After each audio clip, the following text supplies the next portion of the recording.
안녕하세요. 이혼하거나 고쳐 살거나 주쌤입니다. 유부남 만나는 불륜녀들, 상간녀들, 여자의 눈으로 보면 저렇게 불려시짓을 하는구나, 아주 대놓고 남자를 꼬시고 여지를 주고 흘리고 다니는구나 하고 눈에 다 보이죠. 저런 거에 넘어가는 남자가 참 한심하다, 이렇게 느껴집니다. 이런 여우 같은 상간녀들은요, 걸린 후에도 아내한테 큰소리 뻥뻥 치기도 하고요. 뒤에서 남편을 조종하고 이혼을 종용해서 이간질을 시키기도 하죠. 이렇게 대놓고 나쁘고 여시 같은 상간녀들은요, 아내분들이 대하기도 오히려 수월합니다. 그래, 이 판 사판이다. 네가 그렇게 나쁜 년이야? 나도 나쁜 년 한번 돼보자 하고 너 죽고 나 죽자 하고 덤벼서 응징하고 떼내면 돼요. 그런데 제가 상담하면서 여러 사례를 지켜보니까요, 이렇게 대놓고 여우 같은 상간녀보다 좀 맹하고 멍청한 상간녀들이 더 상대하기가 어렵더라고요. 맹하고 멍청해 보이는 상간녀에게 조금만 방심했다가는요, 오히려 찜쪄 먹히고 이용당하고 하기가 쉽더라고요. 그래서 오늘은 맹한 상간녀의 특징과 어떻게 대처해야 되는지에 대해서 한번 이야기해 보겠습니다. 구독과 좋아요 눌러주세요. 맹한 년들의 특징. 첫 번째는요, 경계가 없다는 데 있습니다. 보통 사람들은 성인이 되면 자기 주장도 하고, 아니면 아니라고 의사표현도 확실히 하고, 싫은 거는 거절하고 하게 되죠. 사회생활 하면서 그런 스킬이 늘어나는데, 이런 맹한 년들은요, 그런 게 없어요. 싫어도 그런가 보다 하고, 막 이런 성향을 가진 여자들이 불륜에 빠지기가 쉽습니다. 그러니까 정상적인 여자라면 어떤 유부남이 나한테 자꾸 찝쩍거리고 들이대. 그러면 아, 이 새끼 미쳤나? 아, 기분 나빠. 내가 우습나? 하고서는 딱 거절 의사를 내비치고 철벽을 딱 치겠죠. 이 사람을 보고 웃어주지 않는다든지 같이 있는 시간을 줄인다든지 할 거예요. 그런데 이렇게 경계가 없고 맹한 여자들은요, 누가 싫은 사람이 추근덕거려도 다 상대해주고, 그러면 안 되는 거 알면서도 다 받아주고 하는 거예요. 그러니까 남자들이 보기에는 내가 찔러봤는데 이 여자가 또 호응을 해주고 웃어주고 하네? 얘도 나 좋아하는구나 싶어가지고 더 마음을 주고 썸을 타고 하는 거예요. 이럴 때 이제 아내분이 딱 눈치를 채고 상간녀를 만나거나 전화통화를 해서 상간녀를 혼내주면, 이 맹한 상간녀들은 또 이럽니다. 어머, 저는 과장님이 저를 좋아한다고 생각해 본 적이 없어요. 저는 그냥 직장 상사라서 늘 카톡에 대답을 해드렸던 것 뿐이에요. 저 때문에 두 분이 싸우셨다면 정말 죄송해요. 저는 그런 줄 몰랐어요. 제 의도가 전혀 아니랍니다. 이래요. 그리고 진짜 둘이 찐한 사이여가지고 아내분이 확실한 증거를 잡고 상간녀에게 들이대도요, 어머, 저는 과장님이 저한테 사랑한다고 했지 제가 사랑한다고 한 적은 없잖아요. 저는 과장님 별로 안 좋아해요. 과장님이 저를 좋아했나 보죠. 그건 제 죄가 아니잖아요. 막 이래요. 그러니까 아내분들이 미치고 팔짝 뛰는 거야. 아니, 얘가 나쁜 년은 아닌 것 같은데 뭔가 하나 나사 풀린 것 같고, 맹한 건지 멍청한 건지 순진한 건지 하여튼 도통 알 수가 없네. 근데 하여튼 얘가 언니 언니 하면서 또 이야기를 하는 거야. 경계가 없잖아요. 경계가 없으니까 본처랑 상간녀 입장에서 이야기를 하는데도 언니 언니 하면서 또 들러붙는다. 그러니까 아내분이 마음이 좀 누그러져가지고, 아휴, 그래, 이 멍청한 년 내가 가르쳐야겠다. 너 사회생활 할 때 그렇게 하면 안 돼. 남자들이 얼마나 무서운데. 너 남자 조심해야 돼. 이렇게 유부남이 찝쩍거리고 할 때마다 이렇게 당할 거야? 너 그러면 안 돼. 그래, 너 나한테 언니라고 했지? 내가 이렇게 가르쳐 줬으니까 앞으로 우리 만날 일 없게 하자. 내 남편이랑 연락하지 마. 이렇게 하면 또 상간녀가 막 싹싹 빌면서 정말 죄송해요. 또 막 이래. 그러면 이제 아내분이, 아, 그래, 상간녀라고 나쁜 년인 줄 알고 내가 인연을 만나러 왔는데 막상 만나보니까 좀 어리숙하고 그냥 좀 멍청해 보이네. 그냥 나사 풀린 년이었네. 나쁜 의도가 있는 건 아니네. 하고서는 사실상 상간녀가 가해자고 내가 피해자인데도 이제는 내 남편이 이 순진한 여자 건드린 계저씨 가해자고, 인연이 피해자고, 내가 이 상간녀의 언니처럼 생각을 해가지고 집에 가서 또 남편을 드자비를 합니다. 야, 내가 오늘 가서 그냥 만났는데 네가 맨날 걔한테 추근덕거렸다며? 너 대체 왜 그러니? 왜 그렇게 나한테 망신을 줘? 하면서 남편만 또 드자비를 하게 돼요.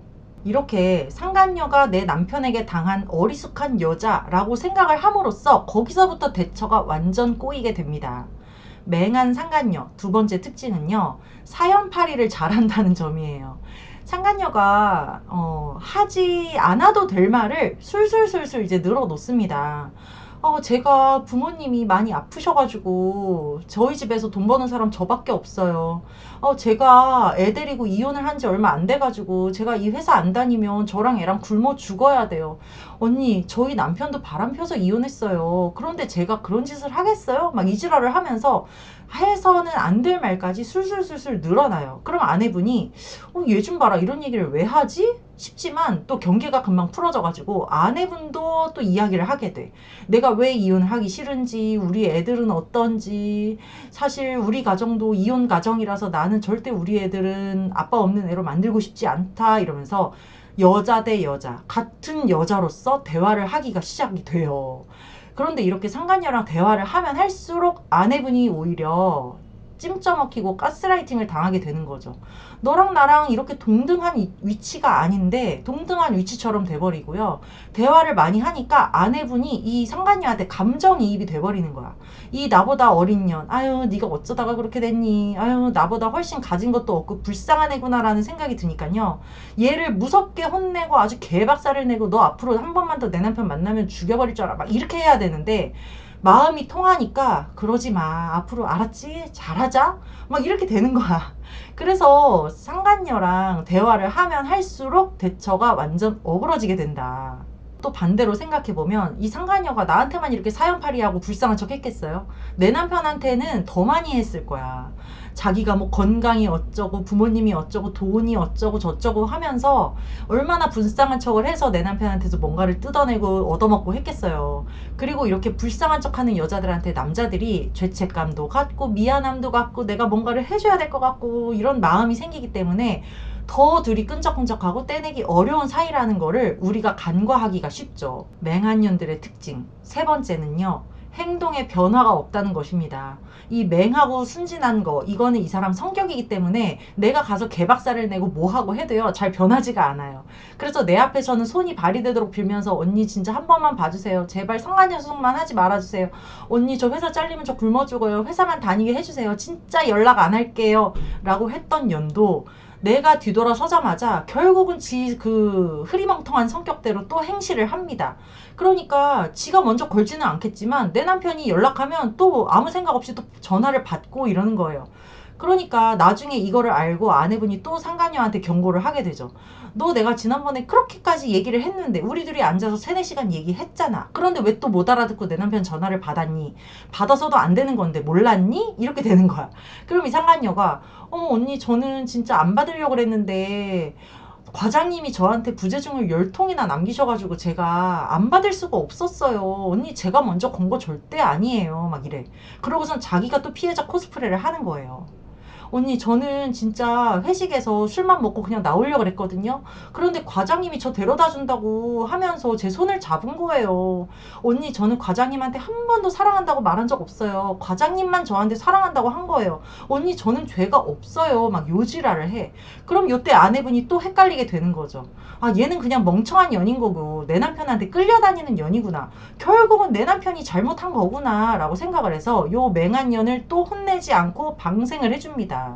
이렇게 맹한 상간녀들을 상대하는 아내분들한테 이런 문제가 발생하기가 쉽죠.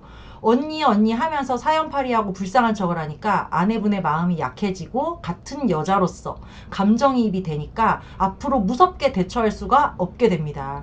그래서 이렇게 초반에 무섭게 나가서 상간녀를 떼내야 되는데 그 초반에 골든타임을 놓치기가 쉬워서 이후의 대처가 완전 꼬여버리는 상황이 오기가 쉽다.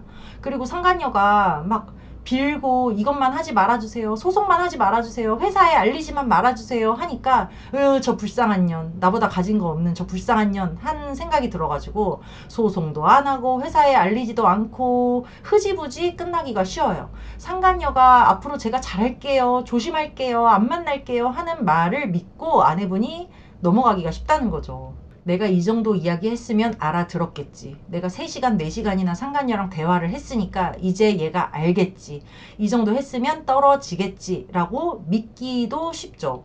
그리고 얘가 무슨 죄가 있겠어. 으이그 내 남편이 문제지 하고 집에 가서 남편만 드자비 하기가 쉽습니다. 이렇게 상간녀한테는 자비를 베풀고 남편은 드자비를 하고 완전 거꾸로 대처가 이상하게 되어버려가지고 이렇게 순진하고 멍청하고 맹한 상간녀를 상대하는 아내분들이 더 꼬여버리는 경우가 많다는 거예요. 시간이 지나면 알게 됩니다. 몇 달, 몇 년이 지나고 나서 아, 내가 이 년한테 완전 당했구나.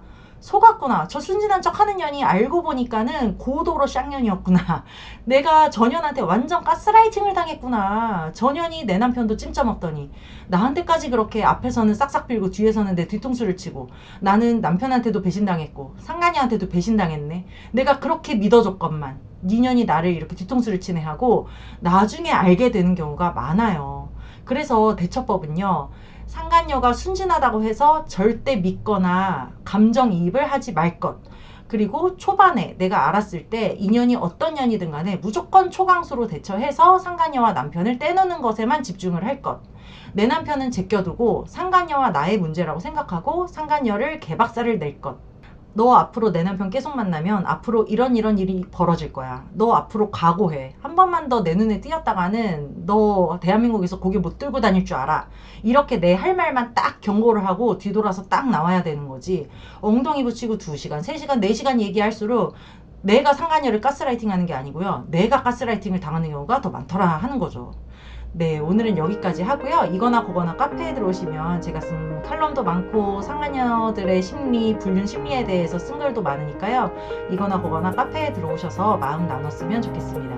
여러분 안녕. 다음 시간에 또 만나요.